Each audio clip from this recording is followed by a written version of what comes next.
So, my friend, I always say everyone, my friend.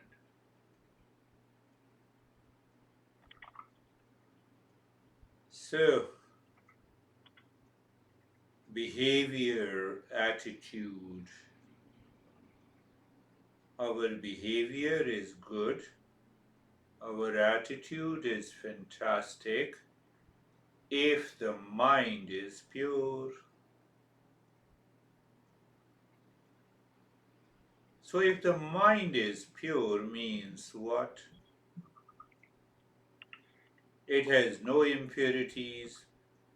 But then, what are the impurities? So, that impurities anger, anxiety, duality, conflict, fear, guilt, complex, ego, they all are impurities of the mind. So when the mind is pure, it changes its attitude and behavior. Our expression is always calm in spite of any challenges in the world.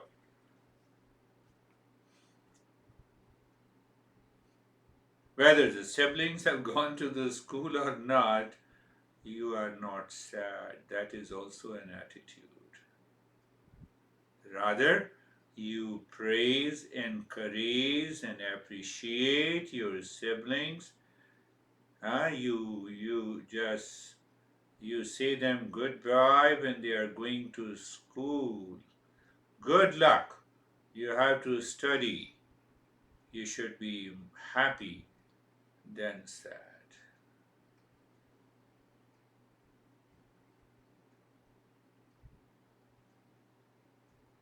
Did you understand that? Yes. So that change in attitude and behavior and the mind and then our personality is the highest journey of yoga.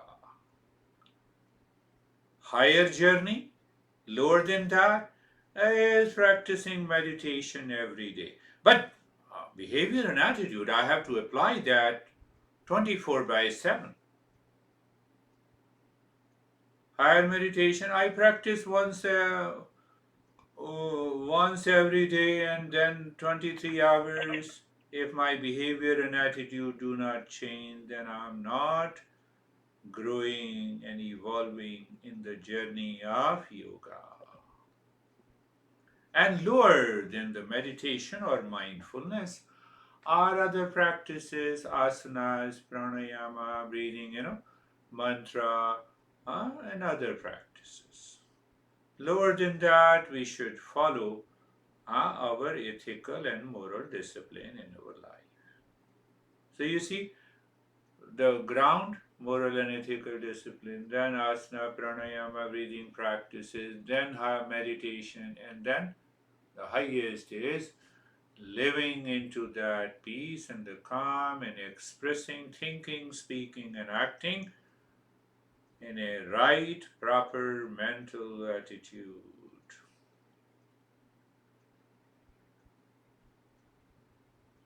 That is the real journey of yoga. So, from where we have started, yoga anushashanam, yoga is a discipline and education of the mind, or it takes us to the mindfulness. Yogaschitta vrakti nirodha. Yoga is emptying the mind of its content. Oh, that is the way. Empty the mind of those contents which makes my mind impure. We do not empty the mind that makes my mind pure. If you make your mind totally empty, even from the peace and happiness, joy, then what is left?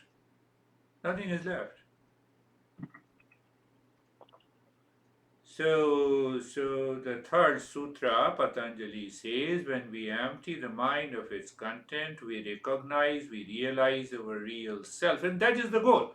Because when I recognize and realize my real self,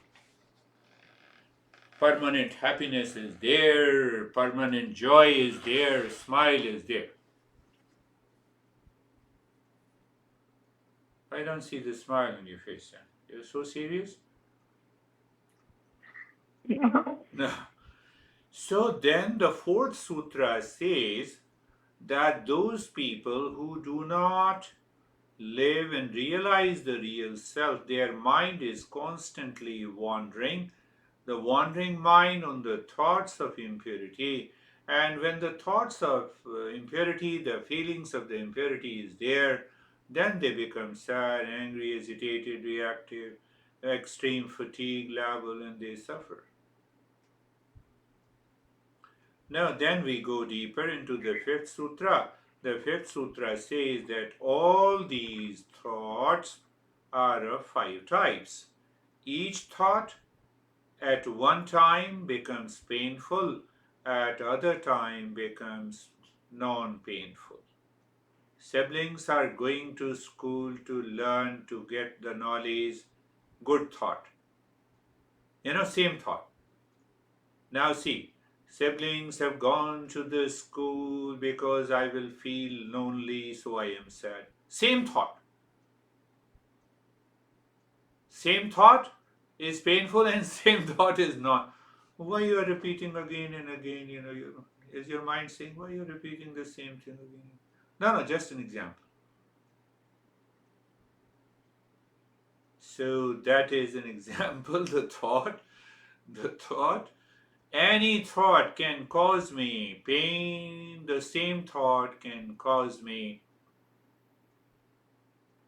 happiness, pleasure.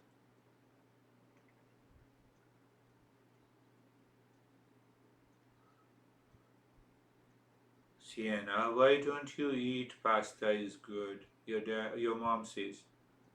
So you say, oh, okay, I will eat it. And mom then changes the expression. Why don't you eat pasta? So now see, the same thought becomes painful. Do you see that? Does mom says like this sometimes? Mm, Say, sometimes sometime. So what she says, what to eat? anything. Come on, anything. Not anything. What is good? So then we understood the five types of the thought. So you have already know it. The sixth, pramana viparyaya vikalpa nidra smratayaha. So then we have to follow the right thought. The sutra number 7. Pratyaksha anumana agama pramanani. So right thought right knowledge we can get, or right perception. Whether you say right thought, right knowledge, right perception, it's all the synonyms. So we get the right thought by direct perception, by direct understanding. That is what we are doing, direct understanding. I'm talking to you, you are talking to me. There is no teacher and student. We both are teachers and we both are students. We are understanding together. So that is the direct understanding. And then we have an inference. And the third is from the testimony. Testimony means from the books. Who has written those books? Our great masters. If you want to study physics, you have to study Newton, you have to study Einstein, you have to study Archimedes. Do you know these scientists? Archimedes, Yes. Newton, and there's Einstein. But now you remove all these scientists, then the knowledge of physics is not there. So that is why we have a knowledge of the Eastern wisdom by these great masters. They teach us, that is why we are studying. But then we have to remove by understanding. What we have to remove? The wrong knowledge. That is the 8th sutra. We have to remove the alternative imaginative knowledge. 9 sutra, 10 sutra, we have to also remove the wrong notion about the sleep. and the memory. So that takes us to the 12th sutra. So today's topic is what exactly is the practice? How to achieve that? How to reach to that higher state? You can give a TED talk. Do you know TED talk? Yeah. So you can apply for a TED talk. You are young, you will get an opportunity, and I'll make you prepare that talk. We'll do the rehearsal and go and talk about that. This is the real yoga. Check out and find out on the Google how you can participate. And apply there. And you say the highest goal of yoga is transformation, change in our behavior and attitude. That should be the title, and you apply there. Come back. So come back to the 12th sutra. 12th sutra says there are two things. What are the two things? Abhyas vairagyabhyam tannirodha. Abhyas means practice. Vairagya means dispassion. Tannirodha, to empty the mind. What we need? We need practice and we need dispassion. So you practice dispassion, it happens in the mind. Practice is at the physical and mental level. Practice is basically what we refer to as, but that is not what Patanjali is saying. Once you understand that, then it will take you to the higher and the higher level. But let us briefly understand that. So then in the 13th sutra, then we will go back to the 12th sutra. Tatra sthito yatano abhyasah. Can I tell you a playful way to understand what is practice? Yes. Okay. Okay. Put your right hand on the right knee. Okay. So now check your mind is empty. The moment any thought comes, you look at me. I look at the beer guy, for a few minutes. So anytime the thought comes, you raise your hand and bring it down. But if thought is not there, then keep looking into that emptiness. Keep looking into that emptiness. So you are aware of emptiness, emptiness. Suddenly a thought comes. You lift it and bring it down.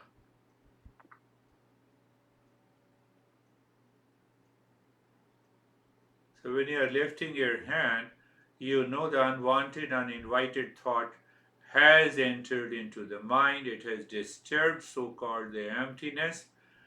Continue for a while. Anytime any thought comes, you are looking at this beer guy. Oh, beer guy looks crazy. Oh, that is also a thought. You lift it and bring it down. Is good. Oh, that is also a thought. Lift it and bring it down. No shy.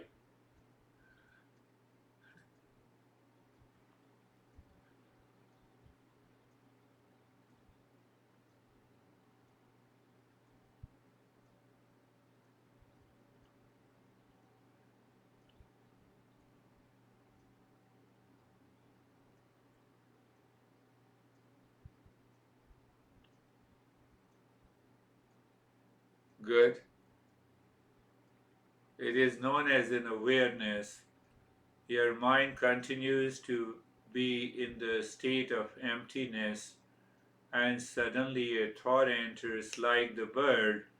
We see it, it suddenly appears flying in the sky, and then because the bird is moving from one side to the other the same way, the thought comes, you lift it, bring it down because you are aware, the thought disappears.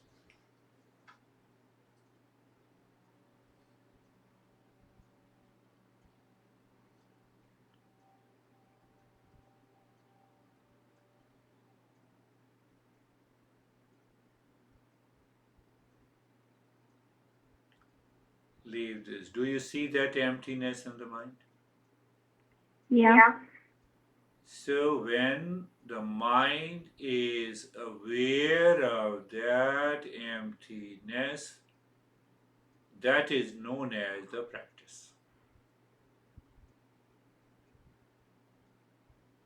Did you understand this?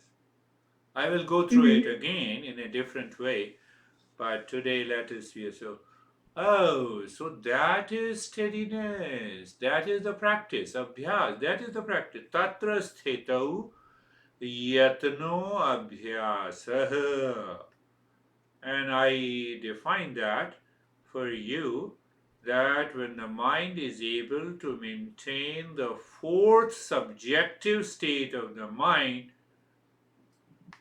that is one pointedness, that is known as the practice. Oh, did you start learning driving? Not yet. Not yet. Another year. A few more months. A few more months. Very good. So, are you looking forward to learn driving?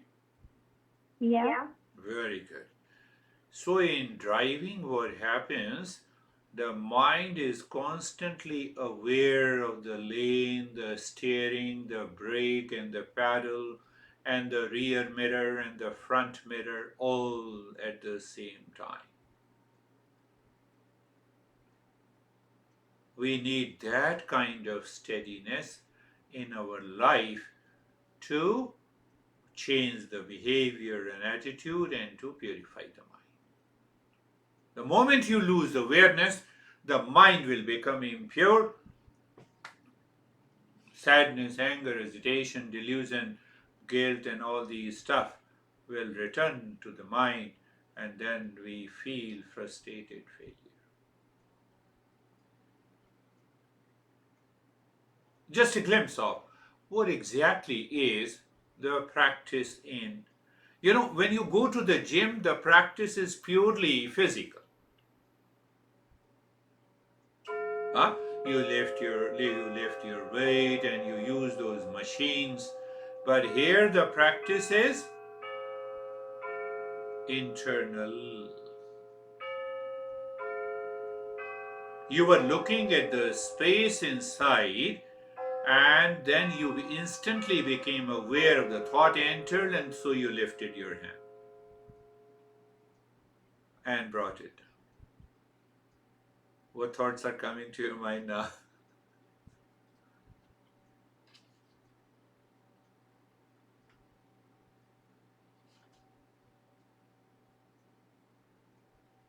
Now, if you want to share, you can share openly. Nothing right now. Nothing, right? So now, did you understand that? That now I gave an example of that sense of emptiness. Emptiness is already there. So I keep looking on that state of the emptiness all the time. The thoughts are coming and going. That is one way to define practice in yoga. Clear? But sometimes Yeah. many thought enters into the mind, and then the mind forgets the space. When the mind forgets the space, then it is carried away by these thoughts. When it is carried away by these thought contains the wrong notion, wrong perception, wrong knowledge. So when it contains the wrong knowledge, perception, then I get attached, I forget the emptiness,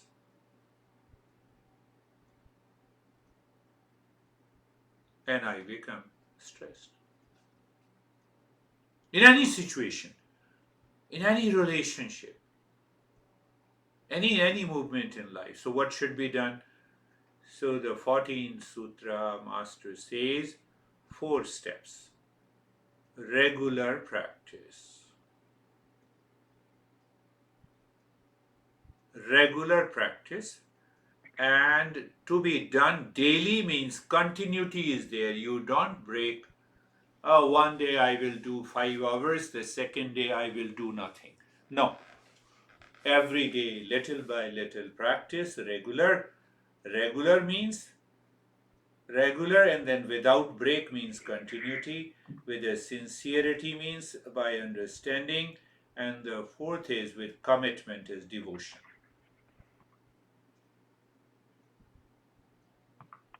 We are committed to sleep every day,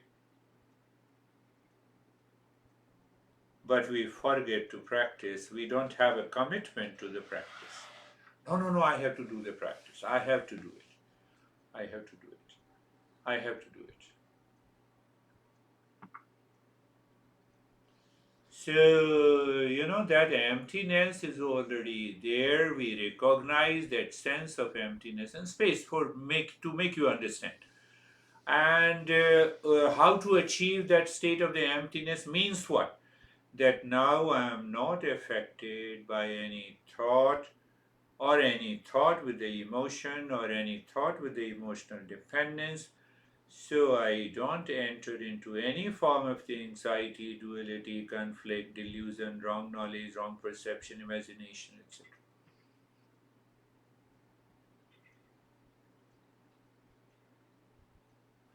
This is one step of there are two things in the practice. One is practice, and other is dispassion.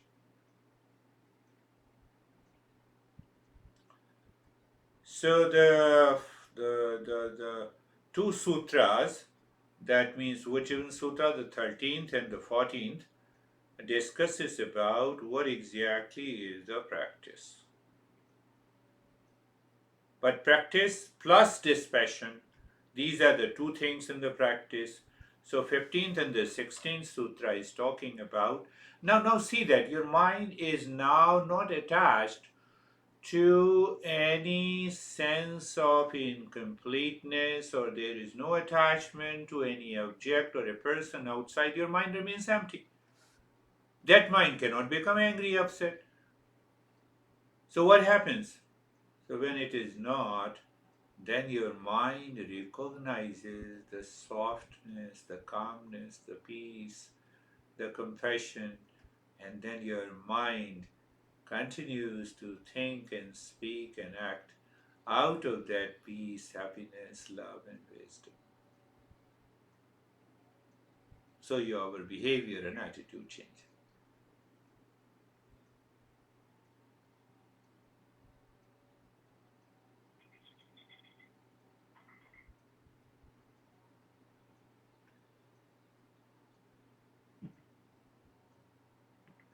Then the two steps are about dispassion.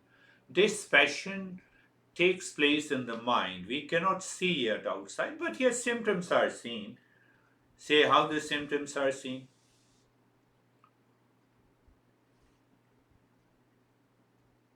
You are four siblings. Just giving an example. So your dad or mom buys the dessert that you like too much, and then you get excited the moment you hear about that dessert. So that very excitement is not dispassion. You appreciate your dad. Thank you very much. You were thinking about us. You brought this dessert, but you're not excited. Do not start jumping. Let your siblings keep jumping. You remain calm. You are not attached to the desert even if you like it. You know that it will be distributed to all. So why to be agitated and excited?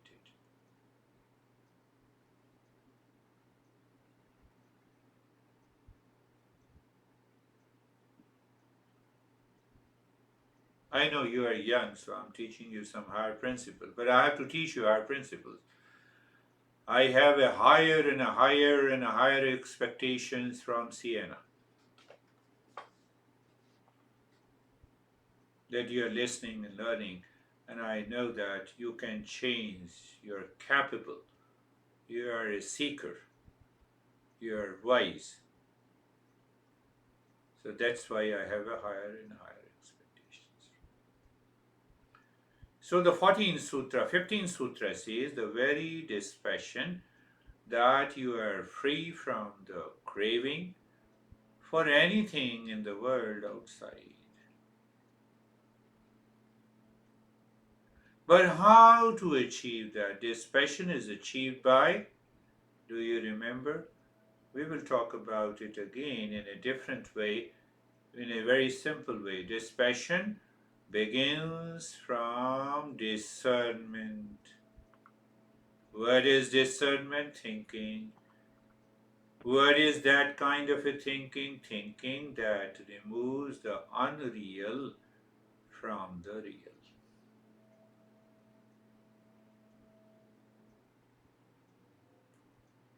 Thinking that removes false from the real. The moment in your mind you remove the false from the real, my friend, young friend, what is going to happen? The instant change in behavior and attitude take place. So, Master has written dispassion, but the dispassion is the result of discernment. Discernment is the result of conscious thinking. Conscious thinking in a right direction means that I separate real from the false. Your dad drives, you see the highways running behind you. Don't you see that? If you look at the highway, you don't get scared because you know highway is not running. But it appears running. It appears. The trees and the highways appears as if they are running behind us. They don't run. We know it. So when we know that they don't run, it is a false. I'm anxious, it is false. I'm sad, it is false. I'm reacting, it is false. I claim that I'm suffering, it is false. I'm not worthy of suffering. Yoga says, I'm not worthy of suffering. How to achieve that state? By dispassion. Are you worthy of suffering? No. Are you sure? Yeah. 100%. Yes. Yes. Yes. Declare it. I'm not worthy of suffering. But again, when the mind falls into anxiety and reaction, then I have to restart the thinking. What happened to this mind? From where the false has come? I have to remove this false. And I have to live with the real. Right knowledge. Right perception. I just talked about. So moving the mind again and again to that right knowledge, right perception is the method used here, is the dispassion.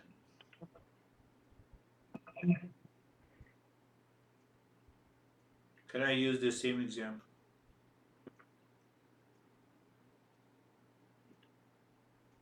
Say yes.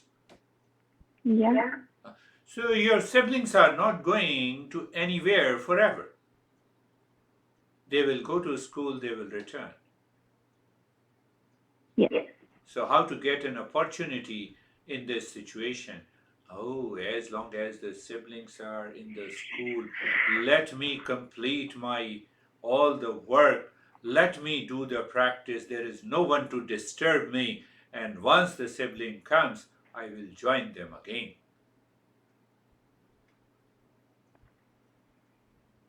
See? See? Did you get an answer? So there is Yes. no question of sadness. I'm not worthy of sadness and suffering. You have to speak in your mind again and again and again until it is fully settled in your mind in any situation. in any condition, in any relationship.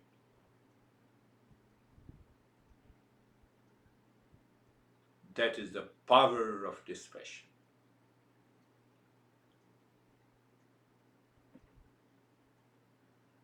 Then the 16th Sutra talks about our great masters. There are great people who born with the dispassion.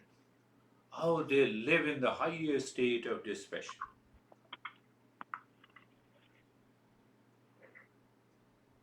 I pity on myself, I'm 64. Why?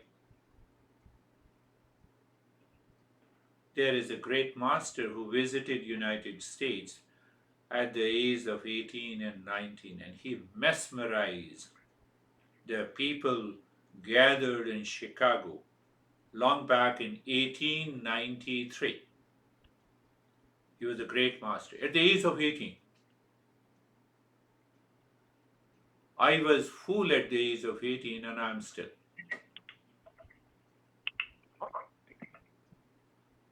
He has written more than 200 books and he died at the age of 32.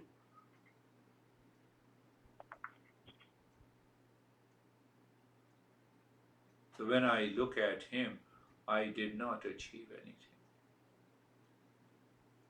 I have yet to learn. So these masters were born with this passion since their childhood. That is why they reached to a greater heights.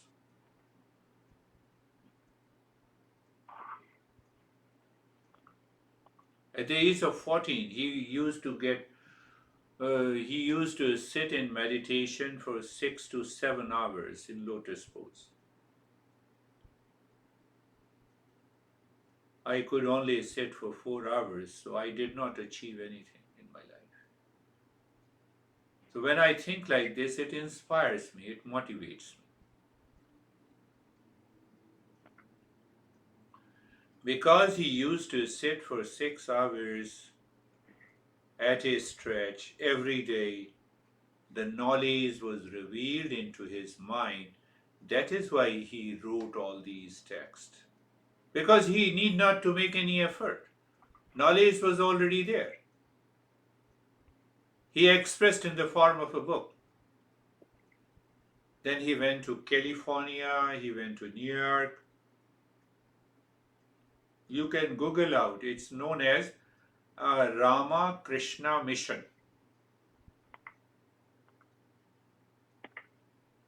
So he named his institution in the name of his master, Ramakrishna. Can you imagine 32 years he can write 200 books?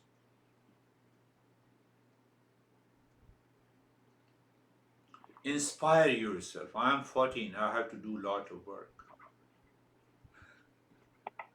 Motivate yourself. Why to motivate? You have everything. You don't have any financial or economical strain. Your parents are wonderful. Your siblings are good.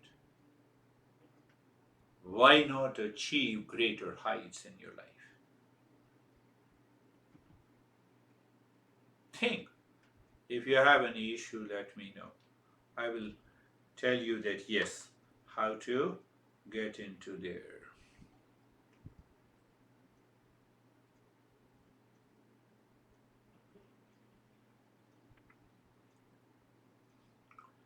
So to summarize the practice, when we say practice in yoga, this practice has two things. One is that I maintain an awareness of the steadiness of the mind. You pick up any object for steadiness.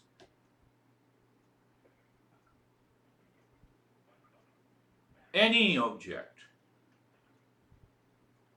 Like you keep looking at the wall and the thought comes, you become aware, you raise your hand and bring it down. You're just looking at the wall.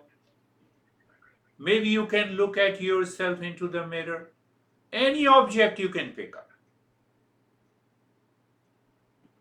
But I have to see and check what I have to see and check, that one-pointedness is maintained naturally. We need not to make an effort. We need not to push our mind and control our mind and suppress our. No suppression is required. Just knowing and understanding. And second thing is dispassion. I already explained you dispassion. So dispassion helps us to drop without any effort what is wrong knowledge.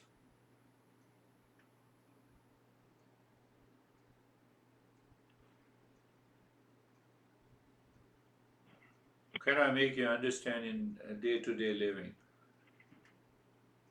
Maybe your dad becomes angry over you on any day. Does he become angry and upset with you? Sometime. No? Yeah, sometimes. Sometime. The moment he is upset over you, your mind thinks, his mind has become angry. He cannot become angry. You think inside. That is his passion. So what happens? His anger, his rage does not affect your mind. You still continue to love and respect your dad. Mm. But if you are not in a dispassion, then you go into your bedroom and you jump on the bed and then you have tears. Why my dad became angry and I don't understand. I did everything right. Did that happen sometime?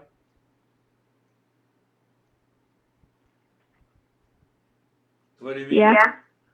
So you need not to jump on the bed. You have to use the dispassion. You have to use the dispassion. Okay, yes, Dad, do okay.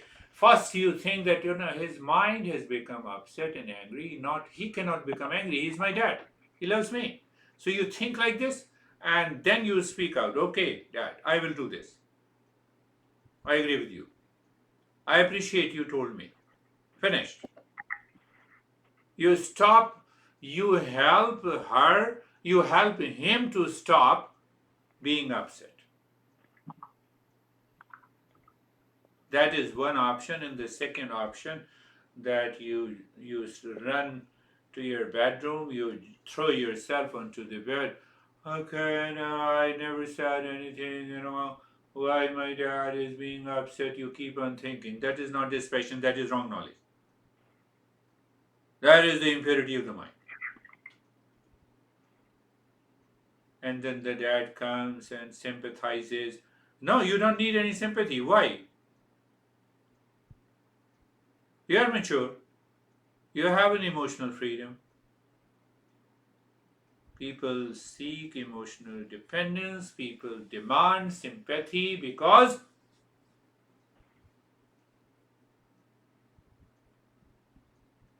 can you complete? Because of the impurity of the mind. Empathy because of right knowledge you have.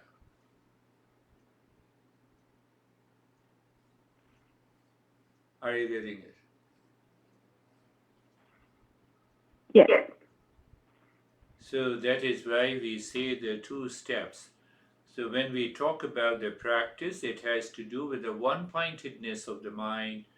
It has not to do the other people talk about how you have to focus here. No, one-pointedness, where I'm able to drop all the crazy thoughts from the mind by understanding. My mind remains one pointed either on the wall or on the object, I told you, or on the space or anywhere.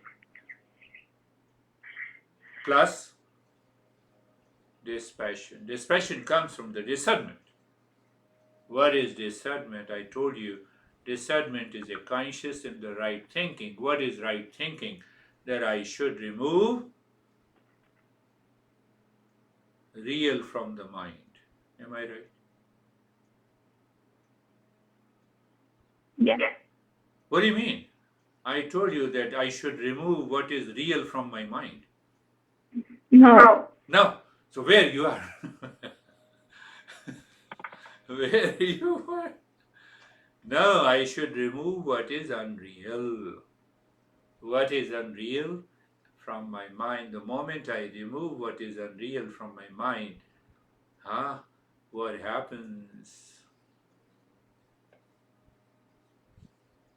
My life changes.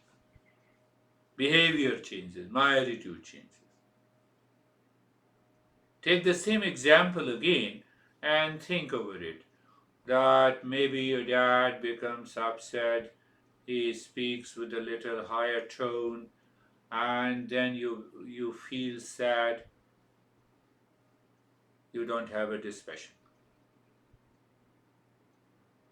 The dad is upset, you feel calm, internally you have a thought that okay, his mind has become upset over this event, I will correct this attitude, and then you say, Dad, I agree with you.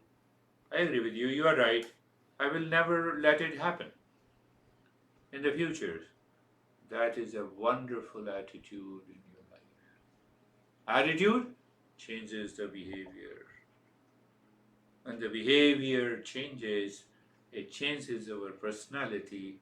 When the personality changes, it changes our personal, professional, social, and a family life. And when this life changes, we find that we are always successful, we are always in peace, we are always in happiness.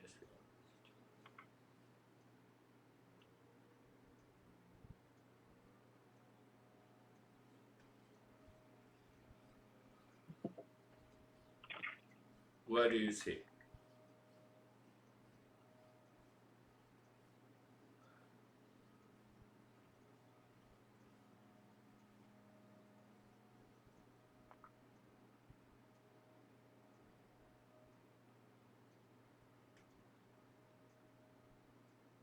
What do you say?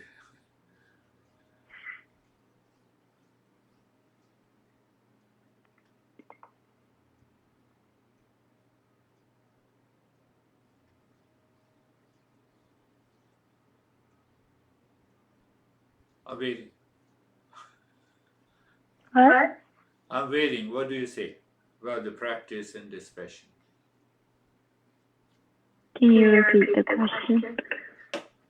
What do you say about this practice and dispassion if we follow these two things in our day to day life? What is going to happen? Well, practice is good. This passion is not, though. Dispassion is not good? No. What is dispassion means that you remove completely what is false from your mind. Is it not good? Yes. Oh, I have to give one more lesson. It's okay. It's okay, Sienna. Dispassion means that I have removed 100% what is false in my mind and emotion. Yes. So Yes. dispassion is the best. Oh, so your mind was wandering somewhere. No problem. I'll make you understand in a different way. No issue. So dispassion means that I have removed all the impurities of the mind so that I'm not attached to anything. Because I'm not attached, I'm not ready to react. I don't get upset. Mm-hmm. Did you get it? Yes. We will do it again. Let us. Sarve bhavantu sukhinah. Sarve santu niramaya.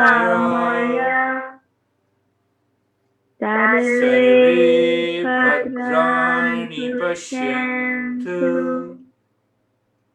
Ma Ma kashe kashe dukkha dukha bhag bhave. bhavet.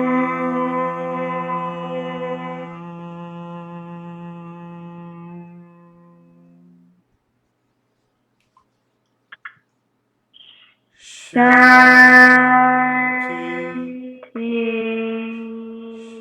Shanti, Shanti, Shanti, Shanti.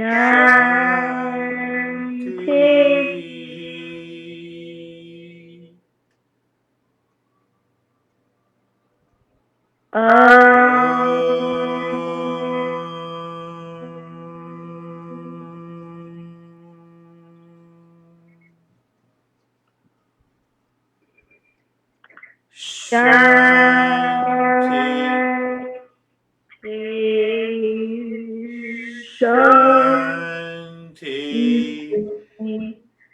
Shanti,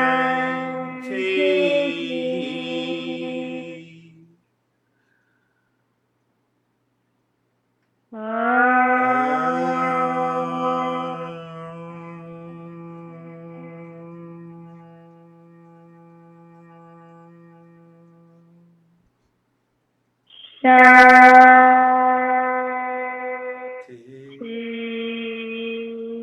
Shanti, Shanti.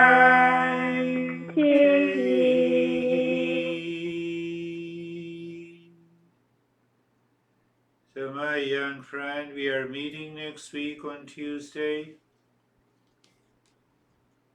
No, sorry, on Wednesday.